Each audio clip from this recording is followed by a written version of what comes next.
Day by Day Kids Bible, Day 7. Abraham lies again. Genesis 20. Abraham moved to Gerar for a while.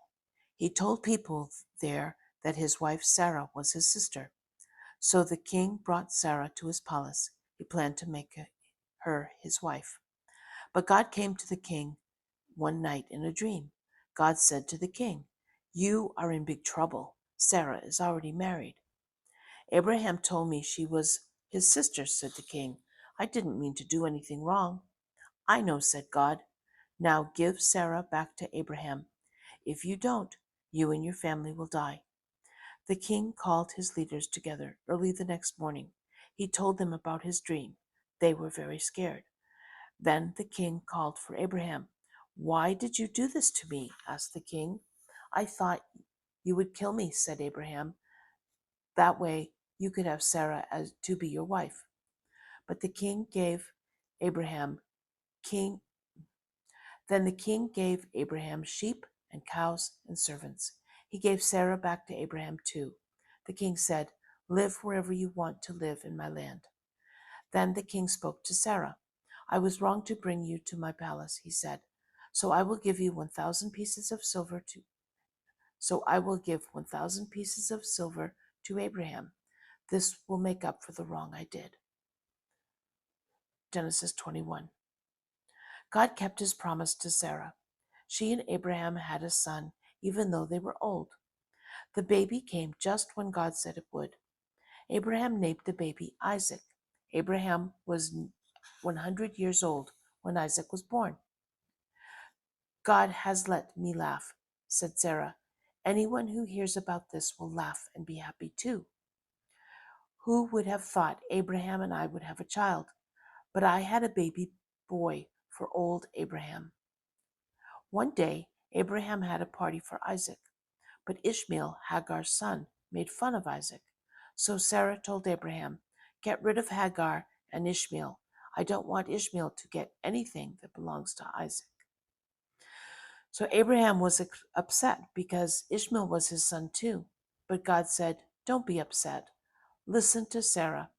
Isaac is the son that a whole nation of people will come from. But I will make Ishmael's family into a nation too."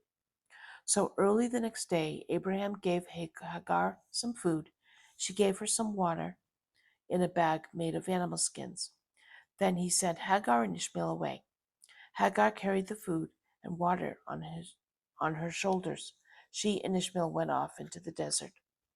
One day, Hagar and Ishmael drank the last of the water. Hagar set Ishmael under a bush. Then she sat nearby. "I can't stand to see him die," she thought. She started crying.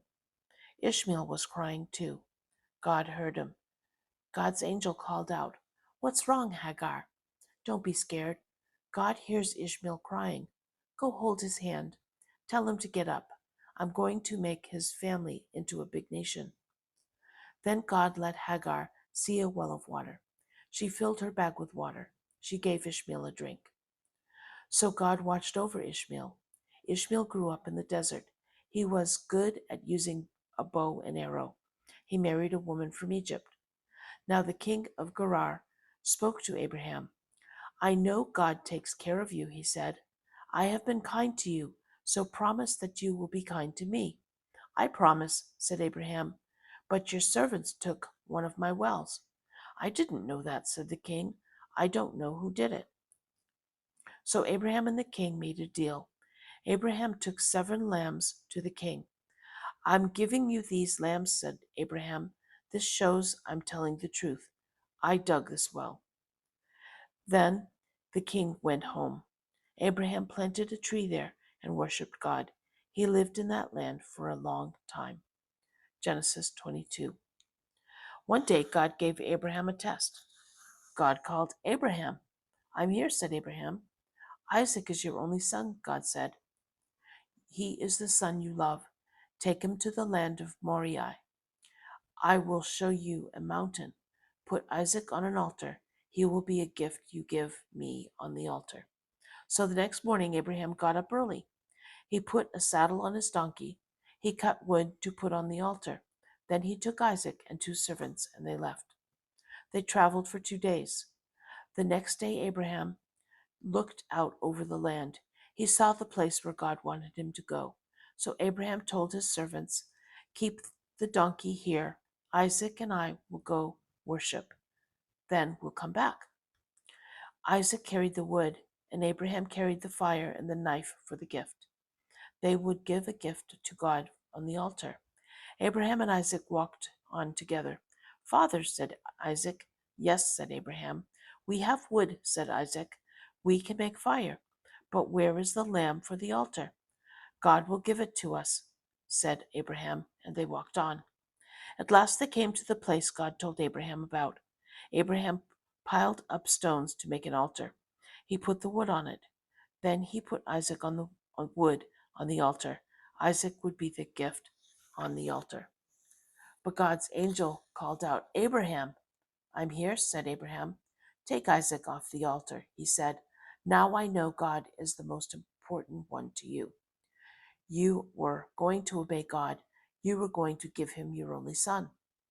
Then Abraham looked up, and he saw a ram. Its horns were stuck in a bush. So Abraham took Isaac off the altar. He got the ram. He put it on the altar as a gift for God. God's angel called to Abraham again. "Here's what God says. You were going to give me your only son. So I promise I'll give you my riches to you. Isaac's children will become a very big family. There will be as many people as stars in the sky. There will be as many as sand on the beach. Good will come to all nations on earth. It's because you obeyed me." Abraham and Isaac went down the mountain.